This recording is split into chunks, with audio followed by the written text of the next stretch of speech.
दोस्तों, स्वागत है हमारे चैनल सनातन से स्वर्ग में। आज हम आपको मां छिन्नमाता की कहानी सुनाएंगे। बैसाख शुक्ल चतुर्दशी को नृसिंह चतुर्दशी के साथ ही मां छिन्नमस्ता का प्राकट्य दिवस भी मनाया जाता है।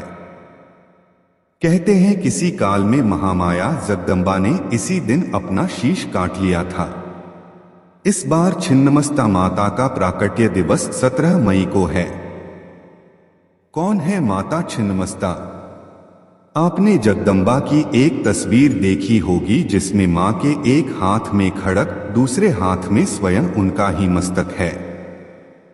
उनके कबंध मस्तकहीन धड़ से रक्त की 3 धाराएं फूट रही हैं। वे रक्त धाराएं 3 मुखों में प्रवेश कर रही हैं। माता के पैरों के नीचे एक स्त्री पुरुष भी दिख जाते हैं। वह स्वरूप है 10 महाविद्याओं में से 5वीं मां छिन्नमस्ता या छिन्नमस्तिका का। क्यों माता ऐसे उग्र स्वरूप में दिख रही हैं, आज आपको इससे परिचित कराता हूं। इसके बड़े निहितार्थ हैं, इसे ध्यान से समझने की जरूरत है। माता के साधकों के लिए तो अत्यंत आवश्यक है इस बात को समझना। माता के इस स्वरूप की कथा से ज्यादा बड़ा है माता के इस स्वरूप का संदेश। यदि इस स्वरूप के तत्व को नहीं समझे तो कथा से बात पूरी होगी नहीं। जगदम्बा की महिमा अपरंपार है। यह सत्य है कि सब ब्रह्मा का ही अंश है, लेकिन हम जिस जीव जगत में जीते हैं वह पूर्ण रूप से जगत माता महामाया की क्रीड़ास्थली है। उसी माया से वशीभूत होकर हम जीवन के हर कार्यकलाप करते हैं। जठराग्नि यानी भूख की आग से लेकर कामाग्नि तक सब महामाया की माया ही है। इससे जीव पीड़ित होता है। किस अग्नि का हमारे जीवन चक्र में कितना स्थान होना चाहिए, इसका सार जगदम्बा के इस स्वरूप में दिखता है। दिखने में यह स्वरूप भयानक है, परंतु संतान और आश्रितों के पालन पोषण का जो महत्व माता ने इस स्वरूप में दिया है वह परम कल्याणकारी है। जगदम्बा के इस स्वरूप के पीछे की कथा बड़ी अद्भुत है। IRP पोस्ट्स 6406 नेम जगदम्बा का सबसे शक्तिशाली मंत्र। क्यों जगदम्बा हुई छिन्नमस्ता? एक बार शिवप्रिया मां पार्वती मंदाकिनी ने स्नान करने के लिए गई हुई थी।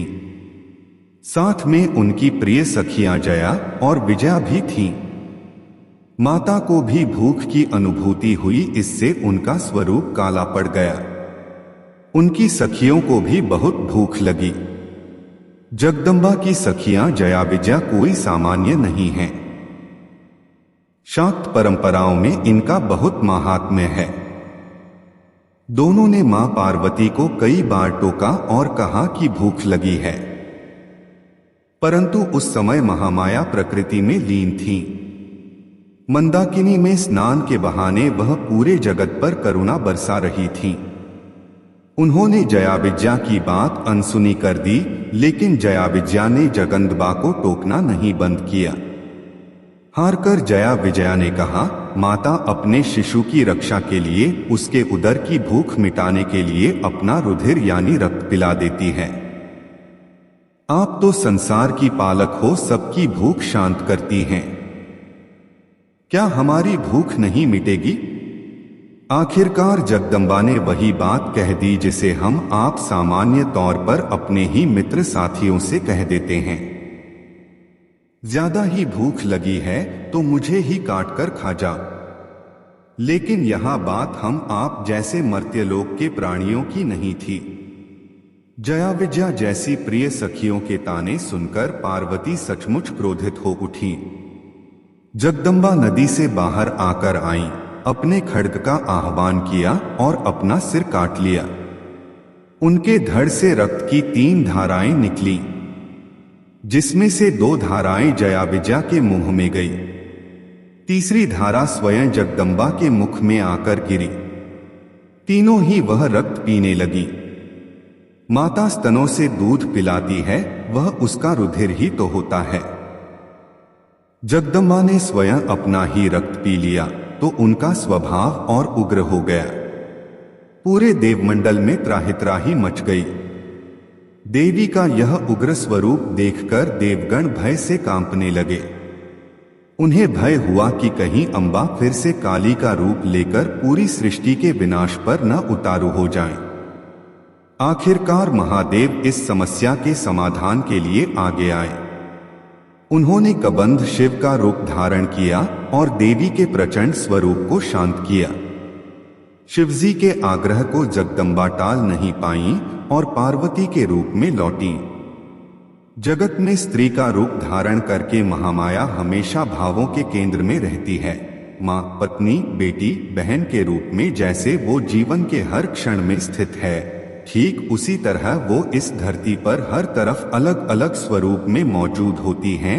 माता के इस स्वरूप की कथा से ज्यादा बड़ा है माता के इस स्वरूप का संदेश। यदि इस स्वरूप के तत्व को नहीं समझे तो कथा से बात पूरी होगी नहीं। जगदम्बा की महिमा अपरंपार है। यह सत्य है कि सब ब्रह्मा का ही अंश है, लेकिन हम जिस जीव जगत में जीते हैं वह पूर्ण रूप से जगत माता महामाया की क्रीड़ास्थली है। उसी माया से वशीभूत होकर हम जीवन के हर कार्यकलाप करते हैं। जठराग्नि यानी भूख की आग से लेकर कामाग्नि तक सब महामाया की माया ही है। इससे जीव पीड़ित होता है। किस अग्नि का हमारे जीवन चक्र में कितना स्थान होना चाहिए, इसका सार जगदम्बा के इस स्वरूप में दिखता है। दिखने में यह स्वरूप भयानक है, परंतु संतान और आश्रितों के पालन पोषण का जो महत्व माता ने इस स्वरूप में दिया है वह परम कल्याणकारी है। जगदम्बा के इस स्वरूप के पीछे की कथा बड़ी अद्भुत है। क्यों जगदम्बा हुई छिन्नमस्ता। एक बार शिवप्रिया मां पार्वती मंदाकिनी ने स्नान करने के लिए गई हुई थी। साथ में उनकी प्रिय सखियां जया और विजया भी थीं। माता को भी भूख की अनुभूति हुई, इससे उनका स्वरूप काला पड़ गया। उनकी सखियों को भी बहुत भूख लगी। जगदम्बा की सखियां जया विजया कोई सामान्य नहीं हैं। शाक्त परंपराओं में इनका बहुत महात्म्य है। दोनों ने मां पार्वती को कई बार टोका और कहा कि भूख लगी है, परंतु उस समय महामाया प्रकृति में लीन थी। मंदाकिनी में स्नान के बहाने वह पूरे जगत पर करुणा बरसा रही थी। उन्होंने जया विजया की बात अनसुनी कर दी, लेकिन जया विजया ने जगदम्बा को टोकना नहीं बंद किया। हारकर जया विजया न